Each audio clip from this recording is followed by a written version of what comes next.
Good evening. As recently as a month ago, the position of the Chinese leader Xi Jinping seemed invincible. He'd just been re-elected by the Chinese Communist Party as its head for a third term, unheard of in recent years. Probably then a job for life. Xi's brand of communism with tighter control over society and the economy looks secure. But since then, anger has been growing about rigidly enforced lockdowns against COVID in some of China's biggest cities. And that has triggered the biggest protests since those which ended with the massacre by Chinese troops in Tiananmen Square. This time, unlike in 1989, the world is following what is going on through social media images. But that hasn't stopped the authorities clamping down hard. It's been dubbed the white paper revolution.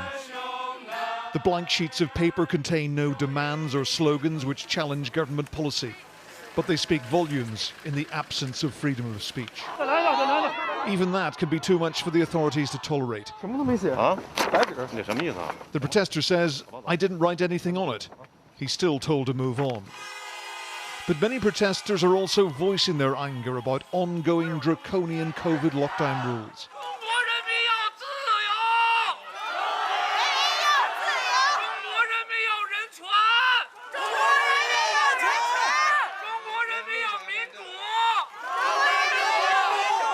But today, the authorities seem determined to clamp down on more demonstrations. We went to a metro station where a protest was scheduled to take place, but the whole area was teeming with police.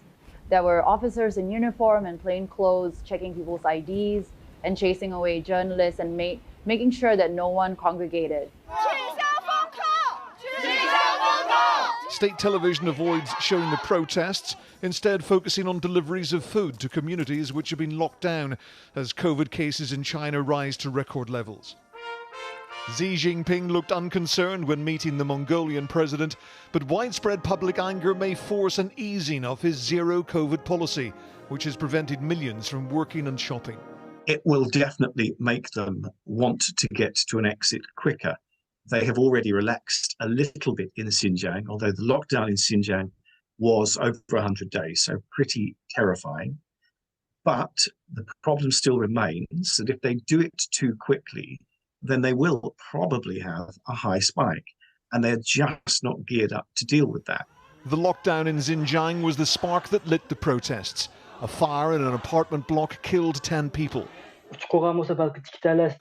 This man was related to 5 of the victims and says emergency responders couldn't get past barriers placed to keep residents inside. In the days that followed, public outrage spread from Urumqi to other major cities right across the country.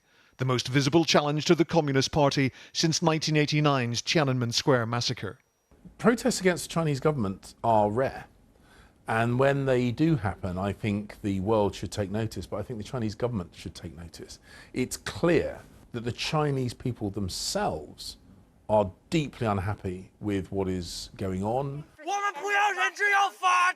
Those who are openly showing their displeasure are taking an enormous personal risk and may find themselves locked up even after lockdown is ended. Ian Woods, News at 10.